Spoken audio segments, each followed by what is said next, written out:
Dear students, as discussed in last video, we will start our journey of open channel flow from some fundamental concepts. So the first aspect of talking or understanding open channel flow is to know what is the key distinction between pipe flow that we typically learn in our fluid mechanics courses and open channel flow. As the name suggests, in case of open channel flow, the top surface or free surface of water is exposed to atmosphere, as a result of which pressure of free surface coincides with whatever the atmospheric pressure is. On the other hand, in case of pipe flow, the pipes generally run full, and as a result of which there is no free surface. Secondly, in open channel flow, the flow is happening by virtue of the gradient in potential energy, and part of it comes from the gravity. And that's where we will deal with slope of these channels, where slope essentially tells us in which direction water will flow. In case of pipe flow, this flow happens because of the total energy gradient, because there would be a pressure drop because of losses, and we are interested in looking at the total energy gradient line where we talk about flow through pipes. Third, pipe in open channel flow, we are dealing with nature. Most of the channels, rivers, or canals, and specifically when we talk about hydrological processes, these channels and canals are usually running over hundreds and thousands of kilometers.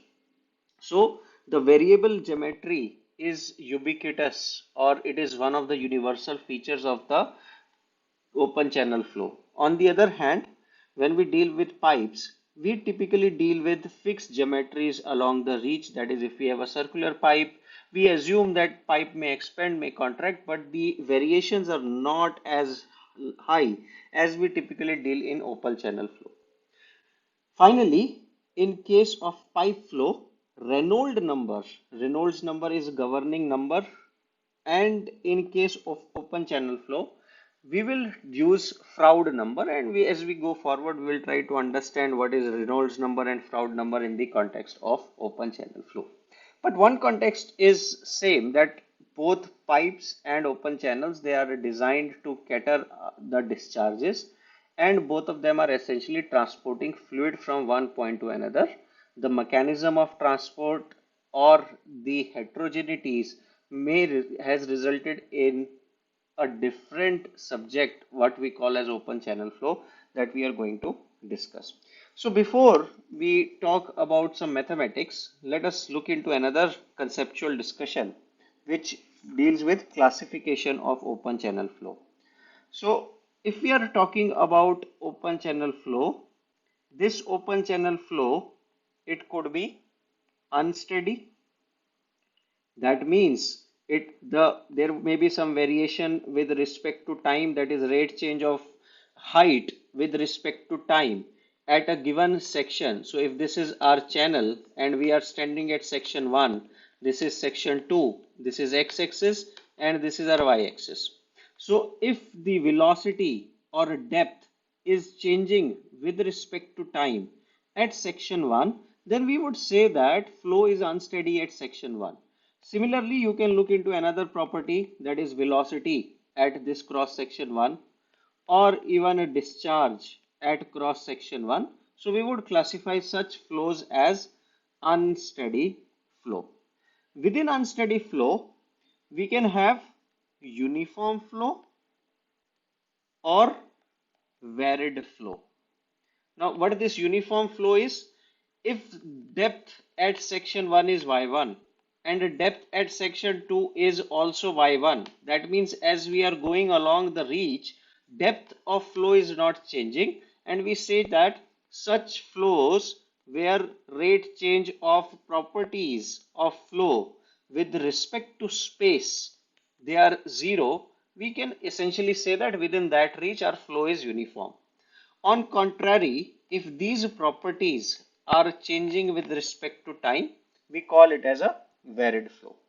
Now within varied flow, we can have gradually varied flow, because let us say that there is a steep slope and this channel is flowing in a way that we have lesser depth here because of some acceleration happening as we are going in downward direction, and we have greater depth upstream. In such cases, we would say that depth y1 is not equal to y2, and hence some variation is there, but this variation is happening gradually. There are no abrupt changes as we typically see in case of reservoir gate opening or dam gate opening, and we say that the opposite side of gradually varying flow would be rapidly varying flow, which we typically see in case of sudden obstructions that come, or in case of hydraulic jump.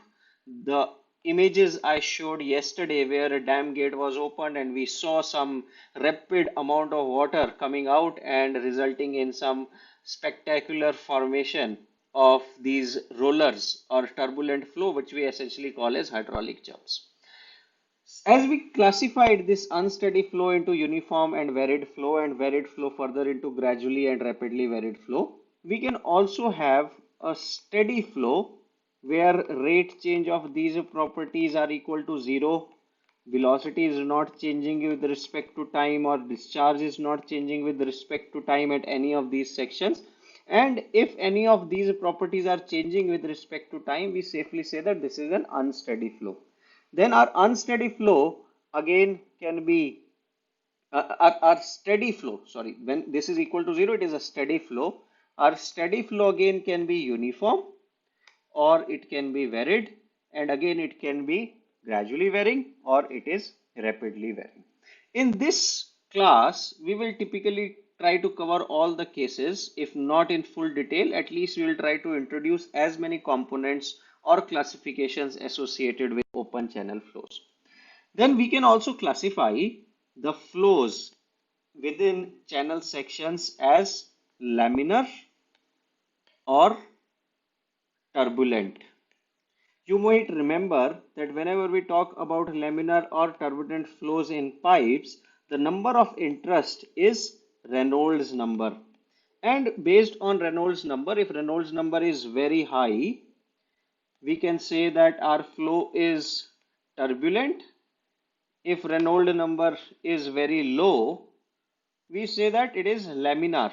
That means flow is happening as if sheets of water are flowing on top of each other, and in this case viscous forces becomes dominant forces if laminar flow is happening.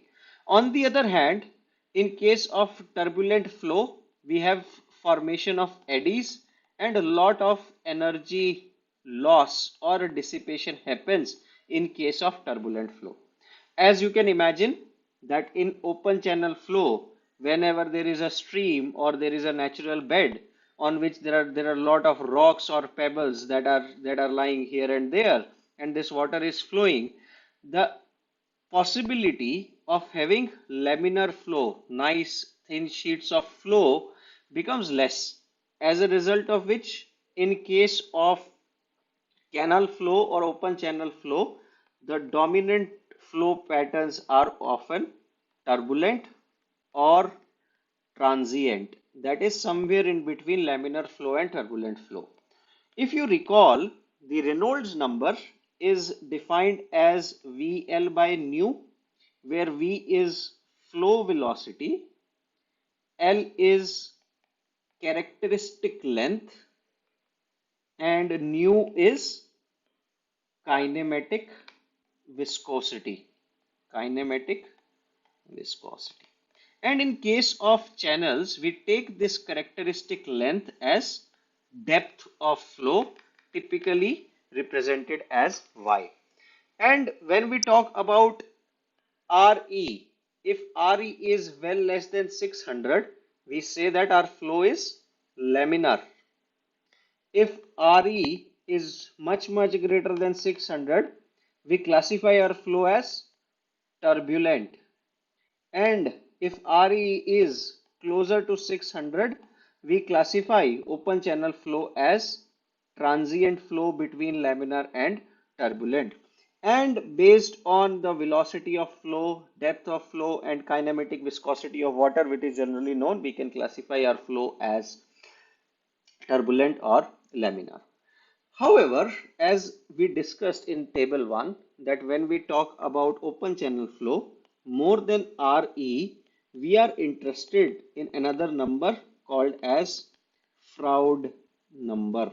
This Froude number is equal to ratio of inertial forces to gravitational forces.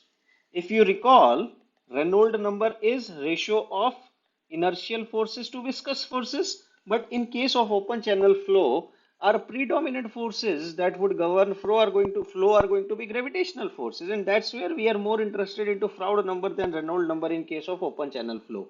And the mathematical representation of this Fr is flow velocity divided by root of gy. We'll not go into derivation of this Froude number, which you can easily find into your fluid mechanics book. But this Froude number is going to be very important as we go towards gradually varied flow.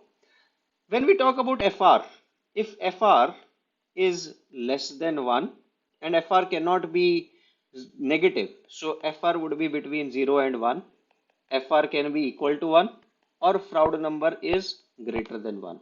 When Froude number is equal to 1, we say that our flow is critical, and we will add the physical interpretations of what is critical flow in terms of wave velocities later on. But as of now, we have to understand is that based on Froude number, we can again classify our flows into three regimes, where Fr equal to 1 represents critical flow, Froude number between 0 and 1 represents subcritical flow, and Froude number greater than 1 represents supercritical flow. So with these classifications and definitions, we are all set to look into basic terminology that we will use throughout our course on open channel flow. So whenever we will use word canal would typically refer to a long man-made structure excavated through ground, excavated through strata. And this canal, it could be lined. We may have concrete lining to minimize seepage losses or minimize maintenance, or it could be unlined. That means just a trench is dug and water is flowing naturally through it. Then we may also deal with chutes. So if you see, if there is a reservoir and there is a gate, typically a downward steep slope is provided. When gates are opened, water follows the course of this slope, and this slope in hydraulic structures is often referred to as chute. Then if a channel or canal, it is supported. So let us say that we have some ground here, and on top of that we built a superstructure which is raised above platform using piers or using some sort of elevation, and then we built a structure here on which water is flowing. So we say that such structure which have some elevation above the ground level but are designed to carry water, they are called as flumes. And these flumes are typically provided where either excavation is not possible or we have to bypass some road or already infrastructure that is there in the place. Now, whenever we talk about flumes, channels, or canals, there are two key characteristics that we will deal with. One is area and another is perimeter. Area, as you can imagine, that if we have a rectangular section through which flow is happening, that means we take this channel, we cut its cross section, and we draw it here. It would have some breadth B, it will have some depth Y, and in case of rectangular section, we can easily say that the cross sectional area is BY, and similarly for any other geometrical shape, we can calculate this cross section. But when we talk about the perimeter, that is something that we have to pay attention to. In context of open channel flow, we are typically interested in the wetted perimeter or perimeter of the surface that is in touch with water. So unless specified, whenever we will mention word perimeter, we will be talking about wetted perimeter in the context of open channels. So in this case, we can calculate this circumference if it is a complete circle, but here we can calculate this perimeter and say that we know P as wetted perimeter, and ratio of A by P is defined as hydraulic radius, and this is represented by R. Similarly, we define another geometrical property using hydraulic depth, which is defined as cross-sectional area divided by top width, which happens to be B in this case. So when now we will use R and D, we would often be talking about hydrologic radius and hydraulic depth without stating it again and again. Now, in next video, we will talk about that now that these cross sections are known, how velocity distribution would look into these cross sections and how we will calculate average velocity or certain correction factors which we call as energy correction factors and momentum correction factors, which we will use later when we go to Reynolds transportation theorem for open channel flow. Thank you.